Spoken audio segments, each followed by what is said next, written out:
그래요? 홍준표 후보 유세 영상을 보고요. 홍 후보 이슈로 좀 넘어가겠습니다. 이 사람들이 내가 집권하면 어떻게 하려고 홍준표는 앞뒤 안 재고 잘못된 거 있으면 내 그냥 안 둔다는 거 이 아직 몰라요. 언론도 기울어졌고 우리가 돌파하려면 이거는 옛날 좌파들이 하던 촛불 세력들이 하던 민중혁명밖에 없습니다. 좌파들이 전유물인 민중혁명으로 대통령이 한번 해보겠다 이겁니다. 홍준표 후보도 판세와 관련해 가지고 해외 언론을 인용해서 좀 올린 내용이 있습니다. 네. 예. 그 월스트리트 저널 내용이죠. 뭐 예. 구체적인 내용들은 없고 그렇기 때문에 뭐 이거를 가지고 뭐 외국에서도 우리를 이긴다고 한다 뭐 이런 얘기 하고 싶지는 않고요. 국민들한테. 다만 해외에서도 그렇고 국내에서도 그렇고 문재인 이제 대세론 이런 거는 사실과 다르다라고 좀 감히 말씀드리고 싶습니다. 예. 사실 뭐 우리는 이번 선거에 대한 임하는 입장은 간단합니다. 하여튼 우리 과거에 지지했던 분들의 80%에 해당하는 분들이 지지를 회복을 하면 결국은 투표율이 과거에 50% 좀 넘게 받으셨으니까 박근혜 전 대통령이 40% 정도 최대 목표를 40% 정도로 해서 그렇게 해서 우리 보수표를 결집을 하면 이길 수 있다라고 보고요. 참 죄송하면서도 또 국민들께 감사한 게 예. 이런 어떤 보수 대통합의 기회를 주고 여러 가지 안보 여건이나 이런 상황에서 자유민주주의를 수호하기 위해서 예. 그래도 정통 보수 세력의 집권이 필요하다라고 동의해 주시는 분들이 많이 계시기 때문에 저희는 마지막 남은 카드는 투표율을 제고해서 우리 원래 지지자들의 80%만 회복하면 된다라는 게 아주 간단한. 예. 그래서 지난번에도 여기서 말씀드렸지만 저희는 홍단 딱 3점 내고 스톱할 계획입니다. 예. 아까 바른정당에서는 탈당파 그게 오히려 바른정당 유승민 후보에게 좀 도움이 된다라고 분석을 하셨는데 복당 처리가 이미 마무리가 됐죠, 오늘로. 그 부분이 좀 효과가 있었다고 보세요? 뭐 그 부분에 대해서는 이제 일장일단이 있는 것 같아요. 예. 뭐 내부적으로 볼 때는 오히려 그것이 우리한테 도움이 안 됐다고 말씀하시는 분도 계시지만 사실 지금까지 많은 분들이 그러니까 미래를 얘기를 했지만 대승적인 차원에서 어려운 결단을 하는 모습을 보여준 거는 사실은 홍준표 후보밖에 없어요. 왜냐하면은 예. 이거를 그분들을 찬성을 하면 태극기 세력이나 과거의 친박이라고 불렸던 분들이 거기에 대해서 문제 제기를 할 수 있고 예. 이분들을 또 안 받아들이면 안 받아들이는 대로 조금 건전 보수라고 얘기하시는 분들로부터 또 비난의 화살을 받을 수 있고 어떻게 보면은 앞으로도 못 가고 뒤로도 못 가는 그런 어떤 상황일 수도 있다라고 볼 수도 있었는데 과감하게 캐도남마처럼 어려운 결단을 딱 하시니까 예. 지난번에 맨 처음에 얘기가 나왔던 거와 달리 좀 진박이라고 과거에 그토록 언론에서 얘기하는 그분들도 아무런 말씀 안 하고 계시고요. 그리고 또 반대 세력에서도 이 부분에 대해서 별다른 이야기가 없는 게 예. 결국은 보수 대통합을 통해서 단합을 통해서 이번에 절대 자유민주주의를 지킬 수 있는 우리 보수 정통 세력인 자유한국당의 홍준표 후보가 되는 것이 대의다. 예. 그렇기 때문에 작은 차이를 극복하면서 나가야 한다는 그런 부분에 있어서는 통합을 이뤄낸 결단력을 보여주신 거라고 생각합니다. 예. 바른정당에서는 어떻게 생각하세요? 정 대변인 말씀 잘 들었고요. 뭐 일일이 하나씩 뭐 이렇게 악유하고 싶은 생각은 없는데 곤란하실 것 같아요. 하여튼 이 문제에 대해서 말씀하시기가.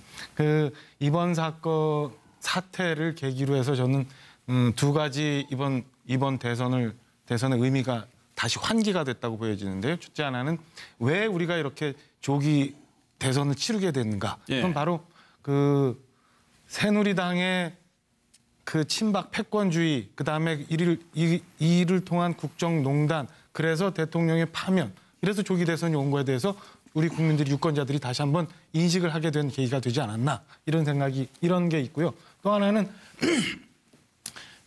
연초에 이제 바른정당과 그다음에 유승민 후보가 왜 그 출마를 해야 되는지에 대해서 유권자들이 다시 한번 보게 되지 않았나. 그러니까 그런 상황이 있었음에도 불구하고 반성하지 않고 변화려 하지 않고 했던 저런 그 보수로는 전 보수라고도 할 수 없는 뭐 수구에 오히려 가까운 이런 걸로는 미래를 우리가 담보할 수 없지 않나라는 생각들을 좀 하신다는 이 기운들을 저희가 최근 며칠 동안 굉장히 많이 보고 있습니다. 그래서 응원글, 후원금, 그다음에 여러 가지 댓글들 이렇게 보면서 저희는 이번 사태가 오히려 저희한테 오히려 네. 굉장히 전화 위복이 됐다고 보고요. 굉장히 힘든 길 가고 있었는데 국민들이 오히려 저희를 지켜주고 있는 거 아닌가 이런 생각을 좀 해봅니다. 그래서 끝까지 최선을 다해서 계속 뚜벅뚜벅 가려 하고요. 예. 하나만 더 뭐 말씀 드리면 예. 사실은 정 대변인 뭐 말씀 주셨지만은 저희가 뭐 홍준표 후보에 대해서도 많이 말씀을 드렸고 했는데 제 기억에는 새누리당 시절, 그러니까 자유한국당의 전신이죠. 기소만 돼도 당원권이 정지되는 걸로 알고 제 기억엔 그래요. 그런 것을 억지로 뭐 이렇게 하다가 홍준표 후보가 등장을 하게 됐고 이래서 자격 없는 후보라는 비판을 좀 받아왔었는데 이번에도 보면은 특별한 뭐 사유나 연유 없이 뭐 복당하는 분들도 그렇고 그 전에 뭐 문제가 됐던 그래서 당원권이 3년간 정지됐던 분들도 다시 복당 조치가 되고 당원권 정지가 해제되고 하는 과정들을 보면서 결국에 국민들이 판단을 잘 하시지 않을까. 왜 도로 친박당이라고 얘기를 하는지에 예. 대해서 국민들이 잘 판단할 거라고 보여집니다. 예. 여기에 대해서 정준걸 대변인 뭐 이제 현재 우리 홍준표 후보에 대해서 유일하게 이제 시비를 걸 거는 그러니까 친박당으로 회귀 그것밖에 없습니다. 근데 많은 국민들과 또 자유한국당에 있는 우리들은 자신 있게 말씀드리는데요. 자유한국당은 더 이상 친박당이 아닙니다. 친박당이기 위한 조건을 한번 얘기해 보자고요. 속칭 말하는 친박이라는 분들이 의사결정을 하고 중요한 역할을 하고 있어야 되는 거 아니에요?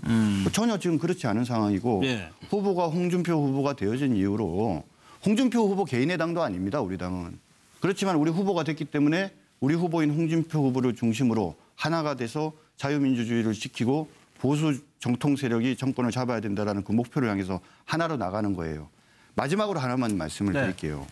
지금 예를 들자면 뭐 지금 말한 뭐 3명 지금 용서해 준 거를 뭐 다시 도로 친박당 자꾸 그렇게 얘기를 하는데 용서는 어떤 사람이 할 수 있습니까? 화합은 어떤 사람이 얘기할 수 있어요? 강하고 힘이 있는 사람이 할 수 있는 겁니다. 약자가 누구를 용서해 준다, 누구랑 화합하자 이거는 불가능한 거예요.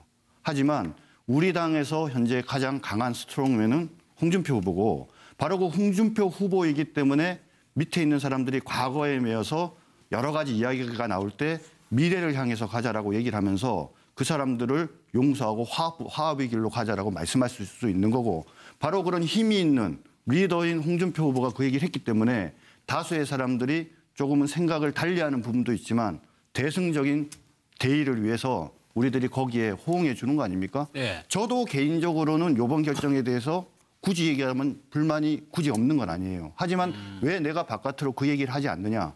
그것은 작은 문제라는 거죠. 더 큰 대의를 위해서 우리의 약간의 차이를 잠시 마음에 담아두고 더 큰 대의를 위해서 우리가 나아가고자 하는 이런 모습들. 그거는 바로 홍준표 후보가 힘이 있는 리더십을 갖고 있기 때문에 가능한 겁니다. 예. 감히 말씀드리는데 앞으로 어디 가셔가지고 우리 자유한국당을 친박당 그렇게 말씀하지 마세요. 그건 모욕하는 겁니다. 제발 알겠습니다. 부탁입니다. 정준길 대변인이야 이제 본인들 당이고 또 내부 사정을 잘 알기 때문에 그런 말씀을 하실 수 있다고 봅니다. 그렇지만 과연 국민들이 이거 어떻게 생각할까? 네. 박근혜 최순실의 국정농단에 책임 있는 세력으로 사실은 거의 괴멸 상태에서 얼굴 들고 다니기가 쉽지 않았던 상황이었고 얼마 전까지. 그리고 이번 대통령 선거에 후보를 과연 낼 수 있을까? 그게 불과 몇 달 전 얘기입니다. 이런 상황인데 5월 9일 날 조기 대선이 있게 만든 대통령 보궐선거가 있게 만든 책임 있는 세력에서 국민들에게 자성하고 반성하고 이래야 될 판인데 이런 상황을 만들어 놨는데 과거의 세력을 다시 결집한다? 모인다? 글쎄요. 국민들을 너무 가볍게 보는 거 아닌가요? 근데 저는 국민의당에 이런 말씀 드리고 싶어요. 아니, 아직 말씀 안 끝났어요. 안 끝났어요. 그 답을 좀 드리면 네. 어떻게 그런 말씀을 하시는 국민의당이 나중에 뚜껑 열어보시면 아시겠지만 우리 홍준표 후보보다도 지지도가 떨어져요. 그건 걱정하지 나중에 마세요. 한번 봐요. 그건 걱정하지 결과를 마시고. 결과를 보시면 일단 얘기 마무리해 주시고 잠깐만요. 그다음에 정준길 대변인. 타당에 정 대변인. 관계된 이야기는 국민들이 평가하는 것이고요. 정 대변인. 방금 말씀하신 내가 하고 있는 것처럼 얘기예요 지금. 잠시만요. 우리가 과거에 말씀하신 아니 지금 뭐냐면 문재인 후보와 거기도 옛날에 스스로 패족을 선언했는데 시간이 지나서 살아났잖아요. 왜 우리에 우리를 대해서 또 끌고 들어갑니다. 집중하고 이야기 열심히 국민들께서 하세요. 지지를 하시고 안 하시고의 문제는 국민들이 판단하시는 거라고 보고요. 우리는 간절한 마음으로 정말 바닥에서 진정으로 사과하고 반성하면서 새로운 당을 만들기 위해서 지금까지 노력을 해왔습니다. 그리고 그러한 우리의 노력에 대해서 국민들이 동의를 하시기 때문에 마음을 바꿔서 우리한테 지지를 주시기 시작했다라고 생각을 하는데 알겠습니다. 그러한 어떤 상황에서 우리한테 지지해 주시는 분들을 마치 과거의 어떤 그런 어떤 적폐 세력을 지지하는 국민이라고 그렇게 말씀하시는 것은 우리 당을 지지하는 분들에 대한 건 모독이에요. 그런 얘기 하지 마세요. 정리해 주시고 잠깐만요. 마무리 좀 이어갈게요. 예. 아니 토론을 이런 식으로 하면 안 되죠. 너무 정 혼자 대변인. 많이 내가 지금 쓰는 하고 것 있는 같아요. 얘기 중에 끼어들어서 그런 식으로 토론하면 안 되고요. 그러면 자. 제가 정리할게요. 국민의당 얘기하시고 정의당 얘기하고 마지막에 정준길 대변인. 또 얘기를 해요? 그렇게 하면 안 되죠. 제가 얘기해야 저도 되는 이야기를 좀 해야죠. 잠깐만 제 지금 얘기 혼자 이거를 방어하고 있는 입장이기 때문에 제가 더 기회를 드리는 겁니다. 예. 잠깐만요. 저는 그래서 정말 후한무치하다. 그리고 국민들에게 자성하고 반성하는 그 태도가 전혀 아니다. 제가 여기 오기 전에 논평도 냈습니다마는 사실 영화에서 나오는 국민을 개돼지로 보는 건 아니냐 이런 식으로 논평도 냈습니다. 그만큼 국민들이 국정농단 사태에 대한 분노와 새로운 대한민국에 대한 열망을 갖고 있는데 그런 정치적 태도를 보이는 것은 결국은 본인의 정치적 야욕에는 아무것도 없지 않냐 이런 말씀 제가 드리고요. 하나 더는 뭐냐면 지금 벌써 대통령 선거 이후에 당권 투쟁을 하고 있지 않냐라는 이런 정치적 분석이 있어요. 왜? 홍준표 후보는 대통령 후보지만 당내 세력이 별로 많지 않습니다. 그래서 바른정당의 의원들을 일부 받아들이려고 하는데 이른바 친박들이 반대를 하니까 그럼 양쪽 다 받아들이자. 이렇게 해서 퉁친 거 아니냐 이거죠. 그래서 결국은 홍준표 후보가 대선 이후에 당권에 대한 이런 포석을 깔고 있는 거 아니냐는 이런 정치적 해석을 갖고 있는데 저는 굉장히 지금 홍준표 후보가 결과적으로 저는 개인적으로 이렇게 생각합니다. 홍준표 후보가 이번에 대통령이 당선될 거라고 생각하는 국민들 많지 않습니다.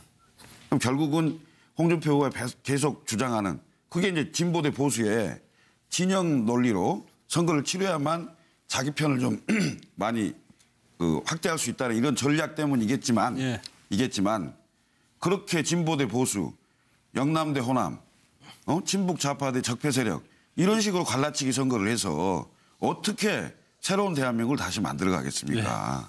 마무리. 국민 통합. 마무리하겠습니다. 예. 정의당 얘기 듣고 마지막으로 정진기 대변인 얘기 저는 듣고 한마디도 안철수 안 후보로 아직 안 한마디도 하셨죠? 안 했습니다. 홍준표 그러면은 의원님. 이제 허성무 본부장 얘기까지 듣고 이제 넘어가겠습니다. 예. 네, 다들 참 짧은 시간이라 하고 싶은 말은 많은데 좀 안타깝긴 하겠네요.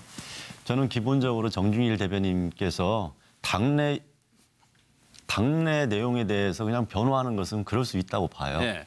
근데 거기에서 용서를 힘센 사람이 한다. 국민이 해야지 어떻게 힘센 사람이 해야 됩니까? 거기에는 국민이 없는 거예요. 정치 공학만 있는 것이지.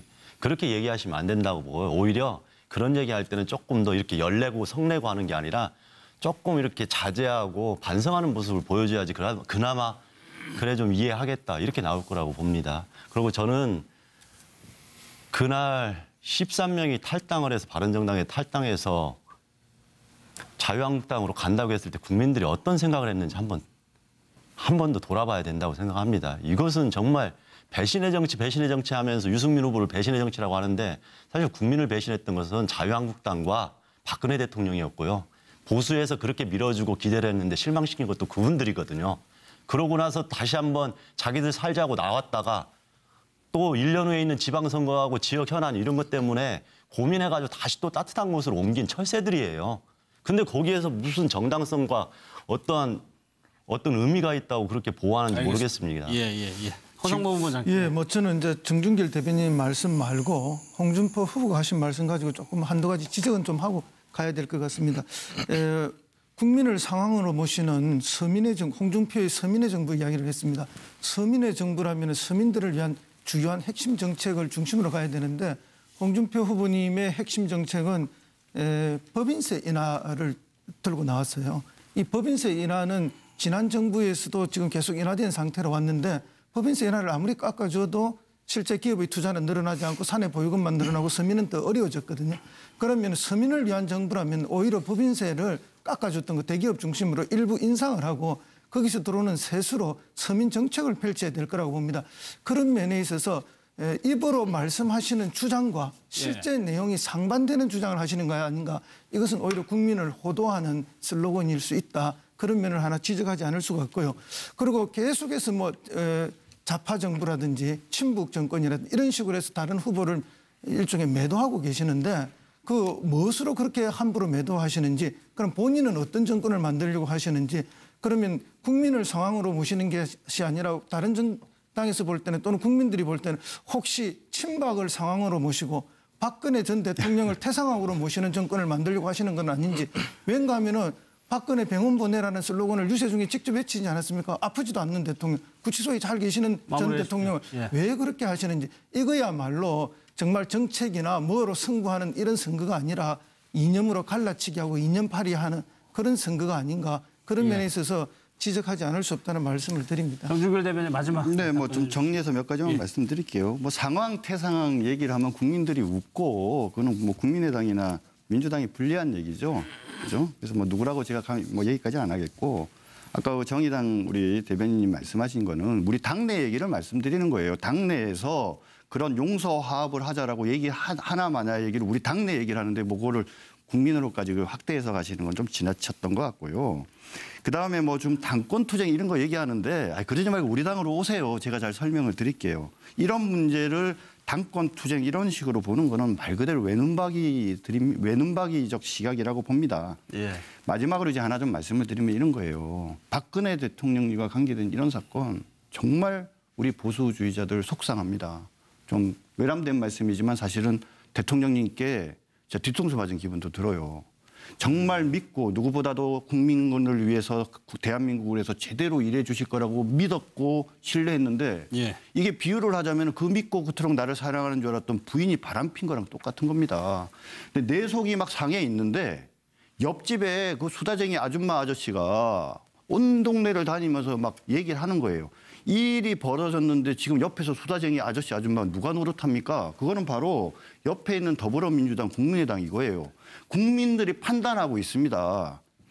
내가 제대로 우리 자유한국당이 대통령 잘 관리 못하고 잘 못 모셨기 때문에 바람 피웠으니까 우리한테도 책임 있죠. 우리가 언제 그거 한번 아니라고 부인한 적 있습니까? 그리고 마음 같아서는 이혼하고 내쳐버리면 나한테 좋을 것 같다는 생각이 들지만 우리가 끝까지 대통령님을 그래도 탈당시키지 않고 나중에 기소가 되니까 당원 당규에 따라서 당원권 정지시켰잖아요. 이게 바로 우리가 책임지는 모습이고 우리가 거기에 대해서 책임이 없다라고 국민한테 한 번도 얘기한 적 없어요. 그리고 낮은 자세로 겸손하게 잘못했다라고 얘기해 왔고 이렇게 해서 반성을 하면서 하나하나 국민들로부터 신뢰를 회복해 가는데 이놈의 수다쟁이 아저씨 아줌마가 다시 옛날에 바람핀 거 얘기하면서 막 그렇게 이야기를 하면 오히려 국민들이 이제는 그 모습 보고 화냅니다. 예.